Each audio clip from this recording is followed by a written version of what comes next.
Welcome to the Headley Highlight Show's Headley Headspaces. The Headspaces are a series of thoughts and musings I have during the course of the week, and I chew all over them and then I bring them to you. And this particular headspace, yes, there's another one, is called Pared Down Local Democracy. It's a bit quiet about the local elections, isn't it? I wonder why. Before I jump into this headspace, can I just say thank you to all of my listeners who have been coming to my show for the last 3 years. Everyone who's liked, commented and shared, and also to my new subscribers on my YouTube channel. I've got 1,161 new subscribers, and I'm aiming to get to 1,500. That's my next goal after I reached 1,000, which was amazing, but I'm now going for 1,500, and then after that I want to get to 2,000. So please do support, like, share, comment regarding this unique and interesting commentary. In addition to that, you can jump over to my website, which is deniseheadley.com, where you can buy me free wings and chips and a Miranda at my local chicken shop, or you can get me rice and peas, scabeach, or maybe some egusi soup. I've never eaten that before. I've eaten the pounded yam. I think so. No, I haven't had pounded yam. I had regular yam, but I can go to my local West African restaurant and eat some light soup, which I've never tried before, and you may wish to sponsor that portion of light soup. So washed down by a traditional drink of the region, maybe. I don't want to say because I'm not familiar with what that might be, but I'm willing to try it. So maybe you'd like to sponsor that, or you might want to drop some Bitcoin in my wallet, or some fiat money. So, jump all over my website, which is deniseheadley.com. So I've done that preamble. Now let me just jump straight into this headspace. So what did I call it again? Yes, I called it Pared Down Local Democracy. It's a bit quiet, isn't it? I wonder why. So like any good journalist, oh yes, I think I should use that word, broadcaster, this is what I am, darlings, I like to prepare in advance, and I obviously don't like to just come to my show and, try and do everything all great on one day. I like to prepare it like a good meal and then present this beautiful selection of conversation items for you. And in relation to that, I am doing my conversation about the elections the Thursday night before the results are being cast. And I haven't heard any of the results yet. But what I do know is that the ballots for the local elections and the mayoral elections and the by-election in Runcorn, they have all closed now. And the important thing is, in the morning, which I won't be there to do it because obviously I'm doing it the night before, because it's got to go to editing and everything like that, just make sure it sounds decent, because I'm not rocking up with foolishness and low quality things. No, I have to have a certain standard, and that's how I like to keep it. But essentially, I'm not going to know the results for this headspace, but I'm just going to talk a little bit about why I think we've had a pared down democracy. There's been the local elections, and there's hardly been any conversation about local elections. Usually when you've got elections, you hear a lot more television advertising. You hear you hear about the MPs going on the stump and going up and down the length and the breadth of the UK to get the vote out. You usually see something on maybe Newsnight or some of those other legacy and corporate media news channels that you see. But I'm not saying there hasn't been anything, but it's definitely quiet. Now I usually listen in sometimes to LBC in the evening, and I turned it on this evening and I didn't hear anything being discussed about the local election, which I was a little bit surprised about. So I think what's happened is that there hasn't been a significant amount of conversation publicly about the local elections. And the reason I think that's the case is because I think one of the issues that we have at the moment is people's engagement. We've got 23 local elections, but 9 local authorities are not having elections. I covered this a few headspaces ago. Jump up into my YouTube and I talk all about it. Those areas are being reorganized because some of those councils are bankrupt, and what's happening is, I personally see that as an attack on local government. But local government is often run by ordinary people. That's what councillors are. They're elected. They're ordinary people that come from the area. But what I think Labour's trying to do is to get more of the corporate global businesses involved in local government provision of services. So they don't really want to pour show in at the election, and they don't want to give a lot of like media attention to the election, because I think they're going to do badly. But in addition to that, I also think the Conservative Party is going to do badly in the election as well, because I'm not sure how effective they are at the moment in effectively creating the conversation, formulating the narrative so that Keir Starmer is on the back foot. But that's the whole nature of opposition. When you're in opposition, you're not, you're only there to scratch and carp at the margins, because you don't have power and you're not in office. But the point I'm making is that I don't think both of the parties are going to do well, and I think that is one of the reasons why there is not a lot of television conversation about it. You heard a little bit about it today, but it's a significant election. Keir Starmer has been in for 10 months. He's probably one of the most unpopular politicians in the history of politicians of this country. I mean, I think people have more favourable words to say about Liz Truss and Margaret Thatcher than him. And that's saying something. And I really think this election will be a barometer of how long he stays on.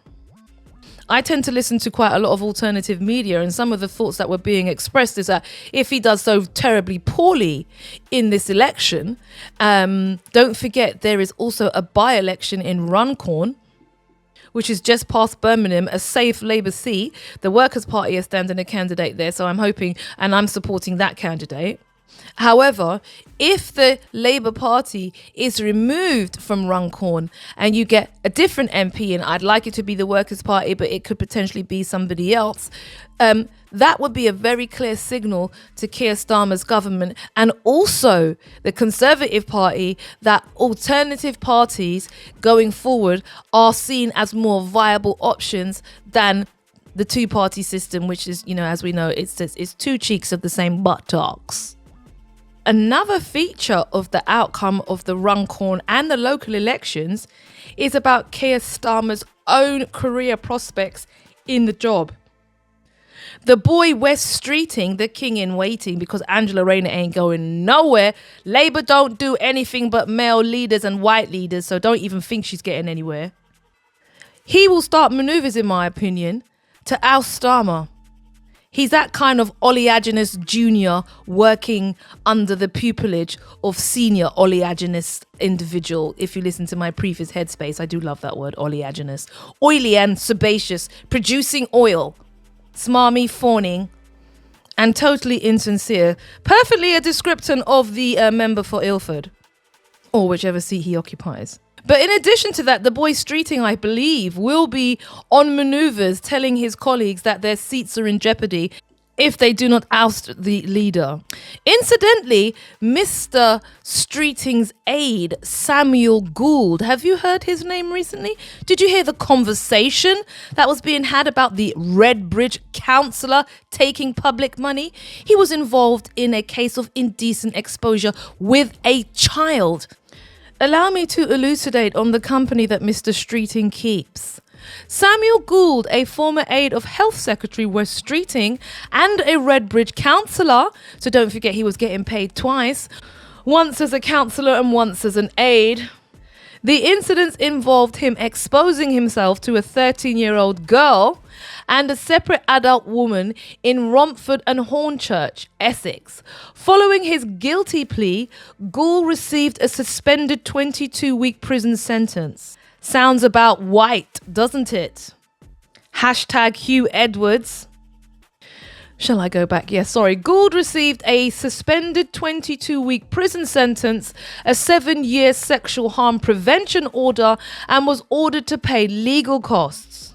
Just out of interest, apparently he was in his car masturbating, and then he ran after the 13-year-old child, masturbating, running after her in Ilford with his member exposed. How did he get into public office? Please, somebody tell me. This doesn't say to me first-time offender. The reason I'm bringing this to you is because absolutely nothing seems to be sticking to Mr. Streeting. As his colleague and aide who worked in his office resigned from his council position and was dismissed from his role, there are no reports indicating that he faces charges for any other offences. So this will be the individual through which the next set of Labour policies, if he's successful, which he will be delivered. And this is the company he keeps. Not really surprising, is it? No.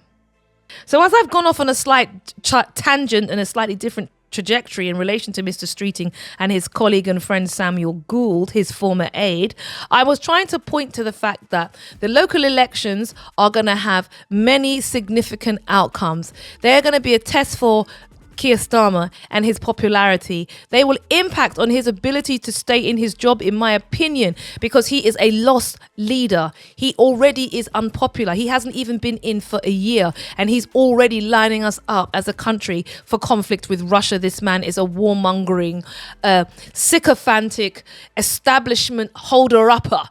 And if he fails, they'll just put in another warmongering, sycophantic establishment holder-upper, but one with smoother skin and who's using oil of Vulay.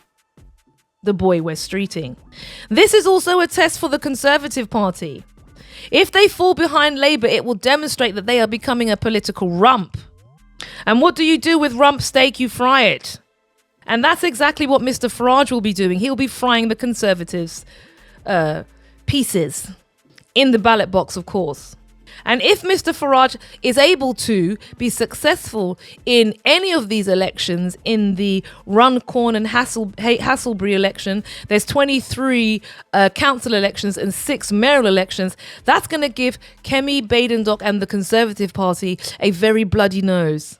And it will tell them they are either going to have to do something radical or join the party who's winning, which is Reform. And the question will be, will Reform want them?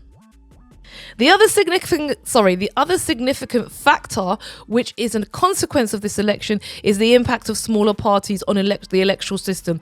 This electoral system is bloated, unrepresentative, and people lack engagement with it. So therefore, why is it still there? It's not even fit for purpose. And this will be another question around the fit for purposeness of the system we have, which is first past the post and the duopoly of two-party systems. Wow, this has gone on for ages. So in summation, my argument is that there is a pared down local democracy because the major parties are going to get bloody noses. The reason it's been quiet is because if there's not a lot of conversation, that bloody nose could be had in a private corner. And the reason why is because I think you're seeing the rise of new parties and much more disaffection being expressed at the ballot box with the establishment and the establishment system. And that's my 2 pence on the elections. By the time this is, we'll have a much better knowledge and understanding of the outcomes.